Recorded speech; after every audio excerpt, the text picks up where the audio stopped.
एडजी पर आपका फिर से स्वागत है, आपका पर्सनल एआई ट्यूटर। और आज हम गए हैं क्लास 12 इकोनॉमिक्स सीबीएसई क्लास 12 के इंट्रोडक्शन चैप्टर का शॉर्ट बट फोकस्ड रिवीजन। ये लगभग 10 से 20 मिनट्स का एपिसोड है, इसलिए आराम से सुनिए। नोटबुक पास हो तो अच्छा, लेकिन आप इसे बस सुनकर भी रिवाइज कर सकते हैं। मैं हूं गौरव और मेरे साथ हैं स्वाति। मान लो जयपुर की स्टूडेंट अन्या को इकोनॉमिक्स में एक डाउट था, अगर रिसोर्सेज लिमिटेड हैं तो सोसाइटी हर नीड कैसे पूरी करेगी। आज हम इसी सवाल से scarcity, opportunity cost, central problems, production possibility frontier और एग्जाम टिप्स तक पहुंचेंगे। बिल्कुल। और सुनते समय सिर्फ डेफिनेशंस याद करने की कोशिश मत करना। हर कॉन्सेप्ट के पीछे का डिसीजन समझना है। पहले हम एक सिंपल इकोनॉमी देखेंगे, फिर पूछेंगे कि क्या प्रोड्यूस करना है, कैसे प्रोड्यूस करना है और किसके लिए प्रोड्यूस करना है। उसके बाद प्रोडक्शन पॉसिबिलिटी फ्रंटियर और अपॉर्चुनिटी कॉस्ट को एग्जाम्पल से जोड़ेंगे। अंत में market economy, centrally planned economy, positive और नॉर्मेटिव इकोनॉमिक्स तथा माइक्रो और मैक्रो का क्विक कंपैरिजन करेंगे। एक सेकंड रुककर सोचो, इकोनॉमिक्स आखिर रोजमर्रा के चॉइसेस से कैसे जुड़ती है? चलो सबसे बेसिक ऑब्जर्वेशन से शुरू करते हैं। लोगों को food, clothing, shelter, transport facilities, postal services, teachers और डॉक्टर्स जैसी बहुत सारी गुड्स और सर्विसेज चाहिए, लेकिन किसी इंडिविजुअल के पास अपनी सारी वांट्स पूरी करने के लिए अनलिमिटेड रिसोर्सेज नहीं होते। यही मिसमैच इकोनॉमिक्स की शुरुआत है। रिसोर्स का मतलब वे गुड्स और सर्विसेज हैं जिनका उपयोग दूसरे गुड्स और सर्विसेज प्रोड्यूस करने होता है, जैसे लैंड, लेबर, टूल्स और मशीनरी। यहाँ एक सटल पॉइंट है। चैप्टर में इंडिविजुअल का मतलब केवल एक पर्सन नहीं, बल्कि हाउस होल्ड, फर्म या कोई ऑर्गेनाइजेशन भी हो सकता है। यानी कोई decision making unit. Family farm के पास लैंड, ग्रेन्स, फार्मिंग इम्प्लीमेंट्स और फैमिली लेबर हो सकती है। वीवर के पास यार्न और इंस्ट्रूमेंट्स हो सकते हैं। टीचर के पास टीचिंग स्किल्स हैं। ये यूनिट्स अपने अवेलेबल रिसोर्सेज से कुछ प्रोड्यूस करते हैं और एक्सचेंज के माध्यम से बाकी गुड्स और सर्विसेज प्राप्त करते हैं। फैमिली फार्म कौन प्रोड्यूस कर सकता है, उसका कुछ हिस्सा कंजम्पशन के लिए रख सकता है और बाकी के बदले क्लोथिंग, हाउसिंग या सर्विसेज ले सकता है। वीवर क्लॉथ प्रोड्यूस करके अपनी ज़रूरत की चीज़ें एक्सचेंज कर सकती है। टीचर स्कूल में पढ़ाकर मनी अर्न करती है और उससे अपनी ज़रूरतें पूरी करती है। इस पूरी प्रोसेस में प्रोडक्शन, एक्सचेंज और कंजम्पशन जुड़ते हैं। लेकिन फार्म जितना कॉर्न प्रोड्यूस कर सकता है वह उसके रिसोर्सेज से लिमिटेड है, इसलिए चॉइस अनअवॉइडेबल है। अब लिसनर चेक। अगर फैमिली बिगर हाउस चाहती है तो चैप्टर के एग्जाम्पल में उसे किस चीज को छोड़ना पड़ सकता है? और अगर बच्चों के लिए बेटर एजुकेशन चाहिए तो किसका सैक्रिफाइस हो सकता है? एक सेकेंड पॉज करके सोचो। आंसर है, बिगर हाउस के लिए कुछ एकर्स ऑफ एरेबल लैंड छोड़ने पड़ सकते हैं और बेटर एजुकेशन के लिए कुछ लग्जरीज ऑफ लाइफ कम करनी पड़ सकती हैं। यही ट्रेड ऑफ स्कैरसिटी के कारण आता है। एग्जैक्टली। स्केर्सिटी का अर्थ ये नहीं कि कोई चीज़ बिल्कुल मौजूद नहीं है। इसका अर्थ है कि अवेलेबल रिसोर्सेज लोगों की वांट्स की तुलना में लिमिटेड है, इसलिए लिमिटेड रिसोर्सेज को बेस्ट पॉसिबल वे में यूज करना पड़ता है। सोसाइटी के स्तर पर भी यही बात लागू होती है। अगर लोग कलेक्टिवली कॉर्न कम चाहते हैं तो फार्मिंग रिसोर्सेज का कुछ हिस्सा किसी हाई डिमांड गुड या सर्विस में लगाया जा सकता है। अगर कॉर्न की डिमांड ज्यादा है तो दूसरे यूजेस से रिसोर्सेज कॉर्न प्रोडक्शन की ओर रिएलोकेट किए जा सकते हैं। इससे एक और इम्पॉर्टेंट आइडिया निकलता है, प्रोडक्शन और कंजम्पशन के बीच कंपैटिबिलिटी होनी चाहिए।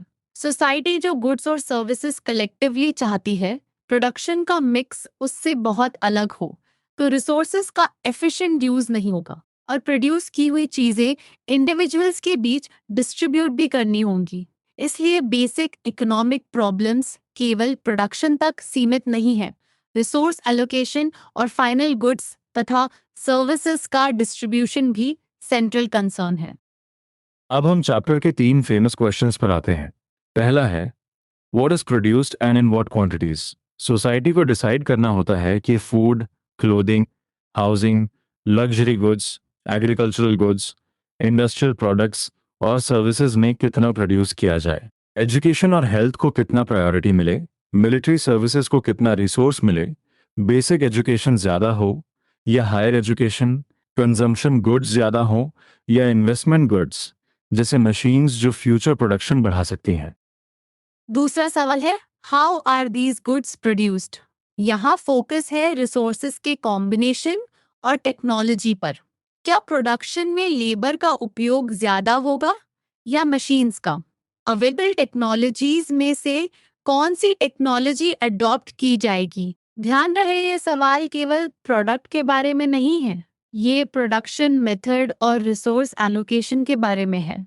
एग्जाम में अगर पूछा जाए तो लेबर, मशीन्स और टेक्नोलॉजी जैसे कीवर्ड्स जरूर कनेक्ट करना। तीसरा सवाल है for whom are these goods produced, यानी इकोनॉमी में प्रोड्यूस्ड गुड्स और सर्विसेज किसे कितनी मिलेंगी। Who gets more and who gets less? क्या सबके लिए मिनिमम कंजम्पशन सुनिश्चित हो? क्या एलिमेंट्री एजुकेशन और बेसिक हेल्थ सर्विसेज सभी के लिए फ्रीली अवेलेबल हो? यहाँ एलोकेशन के साथ डिस्ट्रीब्यूशन का मुद्दा आता है, इसलिए आंसर में केवल व्हाट और हाउ लिखकर मत रुकना। फॉर whom को डिस्ट्रीब्यूशन और एक्सेस से एक्सप्लेन करना। एक क्विक रिकॉल करते हैं। मैं 3 सिचुएशंस बोलूंगी और तुम आइडेंटिफाई करना। सोसाइटी डिसाइड करती है कि फूड ज्यादा बनाना है या लग्जरी गुड्स। ये कौन सा प्रॉब्लम? सोसाइटी तय करती है कि लेबर यूज करनी है या मशीन्स। ये कौन सा प्रॉब्लम? और सोसाइटी तय करती है कि प्रोड्यूस्ड आउटपुट किसे कितना मिलेगा। ये कौन सा प्रॉब्लम?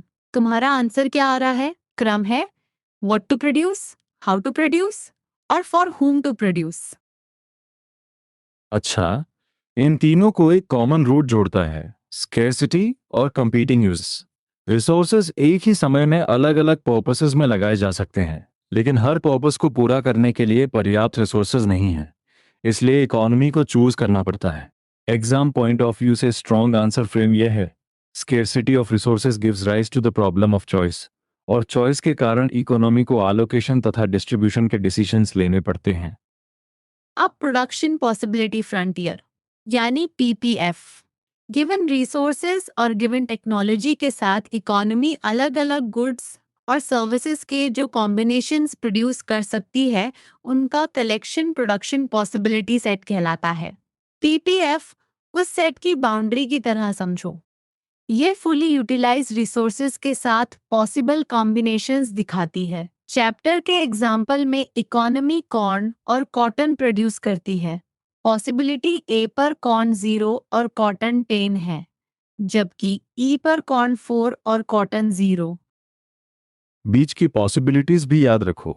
बी पर 1 यूनिट कॉर्न और 9 यूनिट्स कॉटन, सी पर 2 कॉर्न और 7 कॉटन तथा डी पर 3 कॉर्न और 4 कॉटन। जैसे जैसे कॉर्न प्रोडक्शन बढ़ती है, कॉटन प्रोडक्शन घटती है, क्योंकि स्केर्स रिसोर्सेज को एक गुड से दूसरे गुड की ओर शिफ्ट किया जा रहा है। पीपीएफ किसी गिवन कॉटन क्वांटिटी के लिए मैक्सिमम कॉर्न और किसी गिवन कॉर्न क्वांटिटी के लिए मैक्सिमम कॉटन दिखाती है। यही इसका प्रिसाइज मीनिंग है। यहाँ कॉमन कंफ्यूजन आता है। पीपीएफ पर या उसके नीचे का पॉइंट रिसोर्सेज के साथ प्रोड्यूस किया जा सकता है, लेकिन पीपीएफ पर पॉइंट का मतलब है रिसोर्सेज फुल्ली यूटिलाइज्ड हैं। पीपीएफ के स्ट्रिक्टली नीचे का पॉइंट बताता है कि कुछ रिसोर्सेज अंडर एम्प्लॉयड हैं या वेस्ट फुली यूटिलाइज्ड हैं। इसलिए नीचे का पॉइंट पॉसिबल तो है, पर फुल यूटिलाइजेशन नहीं दिखाता। और पीपीएफ के बाहर का कॉम्बिनेशन दिए गए रिसोर्सेज और टेक्नोलॉजी से प्रोड्यूस नहीं किया जा सकता। अब अपॉर्चुनिटी कॉस्ट को पीपीएफ से जोड़ो। अगर कॉर्न का एक एडिशनल यूनिट पाने के लिए कॉटन की कुछ क्वांटिटी छोड़नी पड़े, तो छोड़ी गई कॉटन अपॉर्चुनिटी कॉस्ट है। जनरल डेफिनेशन, वन गुड या सर्विस ज्यादा पाने के लिए दूसरे गुड या सर्विस की जो क्वांटिटी फॉर की जाती है, वही opportunity cost of the additional unit है। ये इंडिविजुअल और सोसाइटी दोनों पर लागू होता है। इकोनॉमिक्स में इसे कभी कभी इकोनॉमिक कॉस्ट भी कहा जाता है। अब एक मिनी रिकैप। स्कैरसिटी चॉइस को जन्म देती है, चॉइस ट्रेड ऑफ लाती है। ट्रेड ऑफ में जो नेक्स्ट बेस्ट ऑल्टरनेटिव छोड़ते हैं, चैप्टर के कॉन्टेक्स्ट में उसका आइडिया अपॉर्चुनिटी कॉस्ट से जुड़ता है। पीपीएफ हमें पॉसिबल प्रोडक्शन कॉम्बिनेशंस और रिसोर्स यूटिलाइजेशन दिखाती है। अगर तुम नोटबुक यूज कर रहे हो तो कॉर्न और कॉटन के एक्सेस बनाकर ए से ई तक पॉइंट्स मार्क करो। डायग्राम बनाते समय लेबल्स और फुल्ली यूटिलाइज्ड रिसोर्सेज का एक्सप्लेनेशन मत भूलना। अगर पीपीएफ या अपॉर्चुनिटी कॉस्ट पर तुम्हारा एग्जैक्ट डाउट अटक रहा है, तो एडजी में उसे step by step Socratic questions के साथ खोल सकते हो। पहले ये पूछा जाएगा कि रिसोर्सेज किस डायरेक्शन में मूव हो रहे हैं, फिर कौन सा आउटपुट बढ़ रहा है और कौन सा घट रहा है। इससे आंसर रोट लर्निंग से नहीं, रीजनिंग से बनता है। अब इसी रीजनिंग को इकोनॉमिक सिस्टम्स पर अप्लाई करते हैं। डिसीजंस मार्केट लेता है या central authority? Centrally planned economy में गवर्नमेंट या सेंट्रल अथॉरिटी प्रोडक्शन, एक्सचेंज और कंजम्पशन से जुड़े इंपॉर्टेंट डिसीजंस प्लान करती है। उसका उद्देश्य सोसाइटी के लिए डिजायरेबल रिसोर्स अलोकेशन और फाइनल डिस्ट्रीब्यूशन हासिल करना हो सकता है। उदाहरण के लिए, अगर एजुकेशन या हेल्थ सर्विस पर्याप्त मात्रा में प्रोड्यूस नहीं हो रही, तो गवर्नमेंट इंडिविजुअल्स को प्रोड्यूस करने के लिए इंड्यूस कर सकती है या खुद प्रोड्यूस करने का डिसीजन ले सकती है। अगर कुछ लोगों का शेयर सर्वाइवल के लिए भी बहुत कम हो, तो इक्विटेबल डिस्ट्रीब्यूशन के लिए इंटरवेंशन हो सकता है। मार्केट इकोनॉमी में इकोनॉमिक एक्टिविटीज मार्केट के थ्रू ऑर्गेनाइज होती हैं। इकोनॉमिक्स में मार्केट का मतलब केवल कोई फिजिकल मार्केट प्लेस नहीं है। ये ऐसे अरेंजमेंट्स का सेट है जहां बायर्स और सेलर्स अपने एंडाउमेंट्स या प्रोडक्ट्स फ्रीली एक्सचेंज करते हैं। इंटरेक्शन विलेज चौक, सिटी सुपर बाजार, टेलीफोन या इंटरनेट के माध्यम से भी हो सकता है। डिफाइनिंग फीचर फिजिकल लोकेशन नहीं, बल्कि free buying and selling arrangements हैं। मार्केट सिस्टम में कोऑर्डिनेशन कैसे आती है? प्राइसेस के माध्यम से।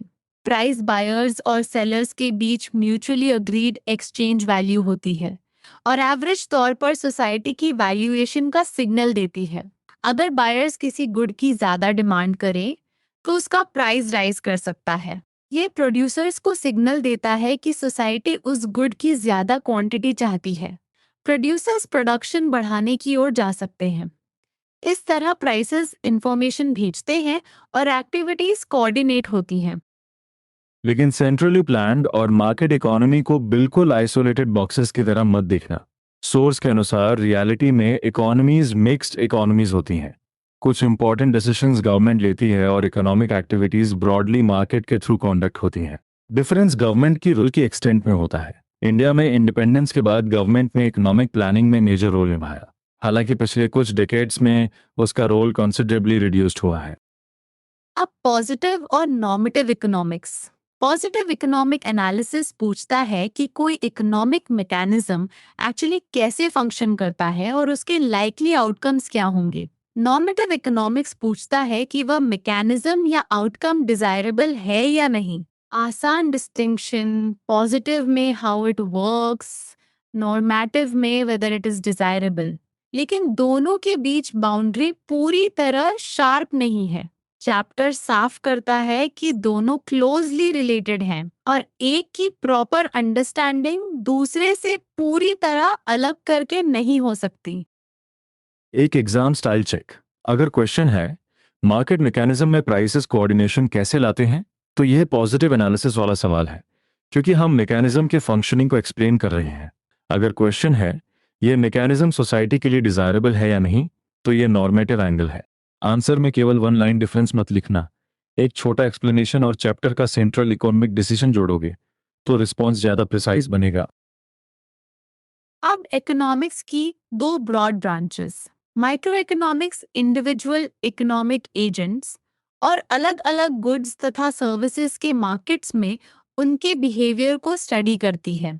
इसमें यह समझने की कोशिश होती है कि इंडिविजुअल्स की इंटरैक्शन से प्राइसेस और क्वांटिटीज कैसे डिटरमाइन होती है। Macro economics economy as a whole को देखती है और टोटल आउटपुट, एम्प्लॉयमेंट तथा एग्रीगेट प्राइस लेवल जैसे मेजर्स पर फोकस करती है। यहाँ इंडिविजुअल मार्केट में ही ओवरऑल इकोनॉमिक परफॉर्मेंस सेंटर में होता है।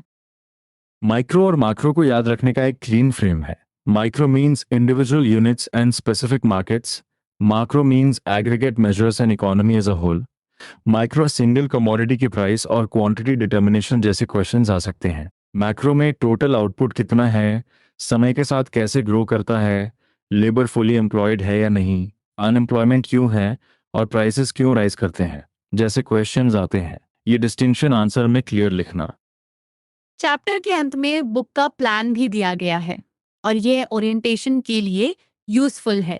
यह book basic micro economic ideas पर फोकस करेगी। आगे कंज्यूमर बिहेवियर, प्रोडक्शन और cost, producer behaviour, perfectly competitive market में प्राइस और क्वांटिटी डिटर्मिनेशन और कुछ अदर फॉर्म्स ऑफ मार्केट पढ़े जाएंगे। इसलिए इंट्रोडक्शन केवल एक आइसोलेटेड चैप्टर नहीं है, ये आगे आने वाले कंज्यूमर, प्रोड्यूसर और मार्केट टॉपिक्स की वोकैबुलरी और लॉजिक तैयार करता है।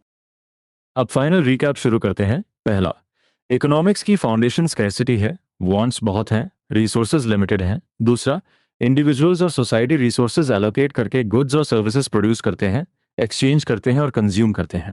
तीसरा, हर इकोनॉमी के सेंट्रल प्रॉब्लम्स हैं, what to produce, how to produce और फॉर हुम टू प्रोड्यूस। चौथा, प्रोडक्शन पॉसिबिलिटी सेट सभी पॉसिबल कॉम्बिनेशंस है, जबकि पीपीएफ फुल्ली यूटिलाइज्ड रिसोर्सेज के मैक्सिमम कॉम्बिनेशंस की बाउंड्री दिखाती है। और पांचवा, अपॉर्चुनिटी कॉस्ट को भूलना मत। एक गुड की एडिशनल क्वांटिटी पाने के लिए दूसरे गुड की जो क्वांटिटी फोरगो होती है वही कॉस्ट है। सेंट्रली प्लान इकोनॉमी में सेंट्रल अथॉरिटी मेजर डिसीजंस लेती है।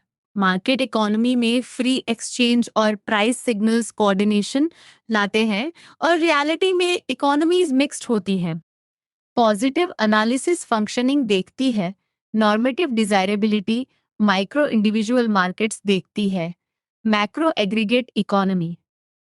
कॉमन मिस्टेक यह है कि स्टूडेंट्स अपॉर्चुनिटी कॉस्ट को केवल मनी कॉस्ट समझ लेते हैं या पीपीएफ के नीचे के पॉइंट को इम्पॉसिबल मान लेते हैं। याद रखो, नीचे का पॉइंट पॉसिबल हो सकता है लेकिन अंडर एम्प्लॉयमेंट या वेस्टफुल यूटिलाइजेशन दिखाता है। अब तुम्हारा छोटा चैलेंज, नोटबुक बंद करके 8 प्रॉम्प्ट्स का ओरल आंसर दो। Central problems, production possibility set, PPF, opportunity cost, centrally planned economy, market economy, positive versus normative और माइक्रो वर्सेस मैक्रो। जहां आंसर अटके, एडजी पर एक्टिव रिकॉल से दोबारा टेस्ट कर लेना। बहुत बढ़िया। आज का सबसे इंपॉर्टेंट थॉट लेकर जाओ। इकोनॉमिक्स केवल मार्केट्स या मनी की बात नहीं है, ये स्कैर्सिटी के बीच सेंसिबल चॉइसेस और रिसोर्स एलोकेशन को समझने का तरीका है। अगली बार जब कोई सोसाइटी फूड, एजुकेशन, हेल्थ या मशीन्स के बीच चॉइस करे तो इन कॉन्सेप्ट्स को पहचानना। अपने आंसर्स में कीवर्ड्स के साथ रीजनिंग लिखना, सिर्फ हेडिंग्स नहीं। सुनने के लिए धन्यवाद और अपनी रिवीजन कामली जारी रखो।